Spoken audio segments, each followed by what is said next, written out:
ഇത് ചൈനയുടെ ഒരു ടി വിയാണ്. അപ്പോൾ ഇതിൻ്റെ കംപ്ലൈൻറ്റ് ഇതാ പവർ സപ്ലൈയിലുള്ള മെയിൻ കപ്പാസിറ്റർ പൊട്ടിത്തെറിച്ചൊക്കെ ഇരിക്കുകയാണ്. പൊട്ടിത്തെറിച്ച് ആ മുകളിലത്തെ ഭാഗം പിളന്നൊക്കെ ഇരിക്കുകയാണ്.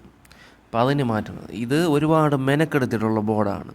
കാരണം ഒരുപാട് ടൈം എടുത്ത് ഏകദേശം ഒരു മണിക്കൂർ 1.5 മണിക്കൂറോളം എടുത്തത് റെഡിയാക്കാൻ വേണ്ടിയിട്ട്. ഇത് ഒരുപാട് കംപ്ലയിൻറ്റ്സ് ഇതിൽ വന്നു. ഈ കപ്പാസിറ്റർ മാറ്റിയിട്ടതിന് ശേഷം ഓൺ ചെയ്തിട്ടുണ്ടായിരുന്നു. ഓൺ ചെയ്തപ്പോൾ സംഭവം ഓണായില്ല, ഓസിലേഷൻ ഒന്നും വന്നില്ല, പവർ സപ്ലൈ കംപ്ലൈൻ്റ് ആയിട്ടാണ് കാണിച്ചത്. അങ്ങനെ ഇത് പവർ സപ്ലൈ ഉള്ള ഡയോഡ് അതൊക്കെ ചെക്ക് ചെയ്ത് വന്നപ്പോൾ പവർ സപ്ലൈയുടെ ഔട്ട്പുട്ട്, അതായത് ട്രാൻസ്ഫോമറിന് അടുത്തുള്ള ഒരു ഡയോഡ് അത് ഷോർട്ട് കാണിച്ച്. അതങ്ങനെ കറക്റ്റ് വേറൊരു ഡയോഡ് ഇട്ടിട്ട് ഓൺ ചെയ്തപ്പോഴത്തേക്കും ഫീസ് അടിക്കണ കംപ്ലൈൻറ്റ് വന്നു. ഇട്ട ഡയോഡൊക്കെ ഓക്കെയാണ്, വേറെ പ്രശ്നങ്ങളൊന്നുമില്ല.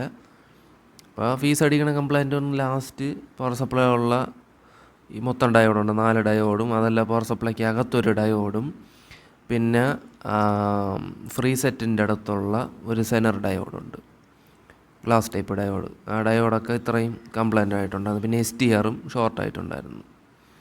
അപ്പോൾ ഇത്രയൊക്കെ മാറ്റിയിട്ട് ഒന്നുകൂടെ ഇപ്പോൾ ഓൺ ചെയ്തു. കണ്ടില്ലേ, ഫീസ് വീണ്ടും അടിച്ചു പോയി. ഇവിടെ പവർ സപ്ലൈ റെഡിയാക്കുന്നത് ഫെയിലായിട്ടുണ്ട്. അപ്പോൾ ഇനി ഇതിൽ കൂടുതലിട്ട് കിളയ്ക്കാനൊന്നുമില്ല. കാരണം വേറെ STR ഒന്നും ഇവിടെ ഇല്ല. പുതിയത് വാങ്ങിച്ചിട്ടാലും ഒരു ഉറപ്പുമില്ല ശരിയാവുമെന്ന്. അപ്പോൾ അതുകൊണ്ട് വേറെ റിസ്ക് എടുക്കാൻ ഞാൻ നിന്നില്ല. ഒരു പവർ സപ്ലൈ മോഡ്യൂൾ എടുത്ത് വയ്ക്കാമെന്ന് വിചാരിച്ച്. അപ്പോൾ ഇവിടെ ഞാൻ 3 വയറുള്ള പവർ സപ്ലൈ മോഡ്യൂളാണ് വയ്ക്കുന്നത്. 3 വയറിൽ 2 വയർ കൊടുത്താൽ മതിയാവും. 5 വയറുള്ളതാണെങ്കിൽ 4 വയർ കൊടുത്താലും മതിയാവും. പച്ച വയർ ഒഴിവാക്കിയിട്ട് ബാക്കിയുള്ളതൊക്കെ കറക്റ്റായിട്ട് കൊടുക്കണം. ഓക്കെ, അപ്പോൾ ഇവിടെ 2 വയർ കൊടുത്തു, സോൾഡർ ചെയ്ത് വെച്ചു. 3 വയറുള്ള മോഡ്യൂളാണ്, അത് 2 വയർ കറക്റ്റ് സോൾഡർ ചെയ്ത് വെച്ചു. ഈ ടി വി വന്നതാണ് ഓൺ ചെയ്തപ്പോൾ കണ്ടല്ലേ, ഈ ലൈൻ അടിച്ച് നിൽക്കുകയാണ്. പവർ സപ്ലൈ ഓക്കെ ആയി, പക്ഷേ ലൈൻ അടിച്ച് നിൽപ്പുണ്ട്. അപ്പോൾ ഇത് വെർട്ടിക്കൽ IC കംപ്ലൈൻ്റ് ആവാൻ സാധ്യത. പിന്നെ ഇവിടെ വേറൊരു പണി വീണ്ടും കിട്ടി. പറഞ്ഞുതരാം. ഇവിടെ ഇപ്പോൾ ഞാൻ 5 വയറുള്ള മോഡ്യൂൾ സെറ്റ് ചെയ്തിട്ടുണ്ട്. അപ്പോൾ നേരത്തെ ഇരുന്ന മോഡ്യൂൾ അടിച്ചു പോയത് വേറൊന്നുമല്ല, LOT മൂഡ് വഴി നല്ലോണം ലീക്ക് അടിക്കുകയായിരുന്നു.